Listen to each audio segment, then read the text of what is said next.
नमस्कार दोस्तों, आप देख रहे हैं तक्षशिल समाचारों में आपका अपना भगवत यादव। आखिर पकड़ा ही गया करोड़ों की ठगी करने वाला रवि तिवारी, जिसने कई फर्जी चिटफंड कंपनियां बनाकर भोले भाले लोगों से की थी ठगी, जिसके ऊपर ललितपुर पुलिस ने किया था 35,000 का इनाम घोषित, जिसके पास करोड़ों रुपए की मिली गाड़ियां। बने रहिए आप हमारे साथ और हम आपको बताते हैं कि रवि तिवारी की पूरी कहानी क्या है। जब रविशंकर तिवारी कक्षा 12 में पढ़ता था तब उसकी मालियत हालत सही नहीं थी, लेकिन उसी समय वह आलोक जैन के माध्यम से एडवांटेज नामक कंपनी में जुड़ गया। फिर उसने कंपनी के माध्यम से ललितपुर में एडवांटेज कंपनी में लोगों को लुभानी लालची भरी स्कीमें बताकर जोड़ना शुरू कर दिया और उसे मोटा कमीशन मिलने लगा था, जिससे उसका और लालच बढ़ने लगा और उसने वर्ष 2009 से 2012 के बीच चली एडवांटेज कंपनी में करीब 6 करोड़ रुपए लोगों को गुमराह करके लगवा दिए थे और मोटा कमीशन उसे मिल गया। जब इस कंपनी में लोगों के रुपए वापस करने का समय आया तो इसके एक साथी समीर अग्रवाल ने इस कंपनी को बंद कर दिया ताकि निवेशकों का पैसा ना देना पड़े। फिर समीर अग्रवाल ने ऑप्शन 1 नामक कंपनी वर्ष 2012 में बनाई और फिर समीर अग्रवाल ने LUCC नाम से एक चिटफंड कंपनी बनवाई और उसने जानबूझकर इस कंपनी में अलग अलग राज्यों के लोगों के आधार कार्ड, पैन कार्ड का दुरुपयोग करके इस कंपनी में डायरेक्टर व अन्य महत्वपूर्ण पद दे दिए थे।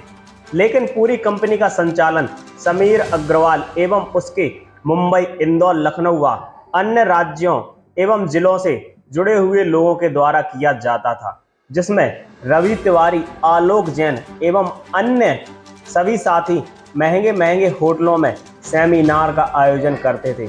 वहां पर लोगों को लालच देकर विदेश में ले जाकर घुमाते भी थे ताकि लोगों को लगे कि LUCC कंपनी सही कंपनी है और इससे ज़्यादा से ज़्यादा लोगों को जोड़ने पर रातों रात अमीर बना जा सकता है। सेमिनार में लोगों को महंगी महंगी गाड़ियों का भी लालच देते थे कि गाड़ियां आपको मुफ्त में मिल जाएंगी और हम लोग महंगे कपड़े और होटलों में खाना मुफ्त में खिलाते थे ताकि लोग हम लोगों से जुड़े सकें और इस सोसाइटी के माध्यम से 5 वर्ष में निवेशित धनराशि डबल होने के बारे में भी जानकारी देते थे और लोगों को बताते थे कि सोसाइटी में निवेश की गई धनराशि को गोल्ड माइंस, एडवर्टाइजमेंट कंपनी, लोहे की खदान, तेल के कुएं में लगाने की बात बताते थे। इस बात का भी विश्वास देते थे कि आप लोगों द्वारा निवेश किए गए एवं कराए जा रहे धन को 100% सुरक्षित किया गया है और वह बहुत ही जल्द डबल हो जाएगा। हमारी कंपनी में अलग अलग स्कीम के माध्यम से लोगों को जोड़ने के लिए प्रेरित करते थे। मैंने अलग अलग स्कीम में अलग अलग राज्यों और अलग अलग जिले, जिसमें ललितपुर, टीकमगढ़, सागर, अशोकनगर, झांसी एवं विदिशा में अपना नेटवर्क स्थापित करते हुए निवेशकर्ताओं को लाभान्वित करने का विश्वास दिलाकर लगभग 300 करोड़ रुपए से अधिक का निवेश कराया था। मैंने इस कारोबार में धन की मोटी आमद को देखते हुए अपने भाई राहुल तिवारी एवं विनोद तिवारी को भी लगाकर अपने कार्य क्षेत्र में इजाफा किया, जिसके एवज में मुझे अब तक करोड़ों रुपए कमीशन के रूप में प्राप्त हो चुका है। कंपनी द्वारा 10 अलग अलग ग्रुपों बनाए गए थे, जिसमें Alto group, Scorpio group, XUV group आदि, जिसका लालच देकर हम लोग भोले भाले लोगों को फंसाकर अपना निशाना बनाते थे और पैसा जमा करने के लिए प्रेरित करते थे कि आप लोगों को भी यह महंगी गाड़ियां मिल सकती हैं। मास्टरमाइंड रवि तिवारी ने बताया कि हमारी कंपनी में कई राज्यों के हजारों लोग जुड़े हुए हैं और कई राज्यों में हमारी कंपनी काम कर रही है।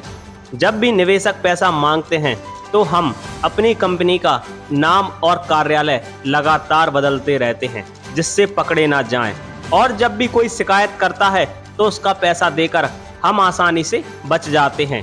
इसी कंपनी के माध्यम से कमाए हुए करोड़ों रुपए से मैंने अपना जीवन ऐश और आराम से निकाला है। करोड़ों रुपए की गाड़ियां भी खरीदी हैं तथा ललितपुर, भोपाल, इंदौर आदि शहरों में करोड़ों रुपए की जमीन, प्लॉट खरीदे हैं एवं बैंक बैलेंस कर रखा है। तो यह थी रवि तिवारी और उसके साथियों की कहानी। जिन्होंने भोले भाले लोगों की जमा पूंजी के साथ खिलवाड़ किया है, जिसके कारण आज कई घर रोड पर आ गए हैं। तक्षशिल समाचार आप सभी से अनुरोध करता है, ऐसी किसी भी कंपनी की बातों में ना आए। यदि आपके पास भी ऐसी कोई कंपनियां आती हैं या किसी कंपनी की जानकारी है तो आप पुलिस से शिकायत जरूर करें, जिससे आपके एक कदम से कई घर बच सकते हैं। धन्यवाद। जय हिंद। समीर अग्रवाल नहीं कोई जानकारी नहीं कहाँ है। कितने करोड़ की ठगी की है जनपद से?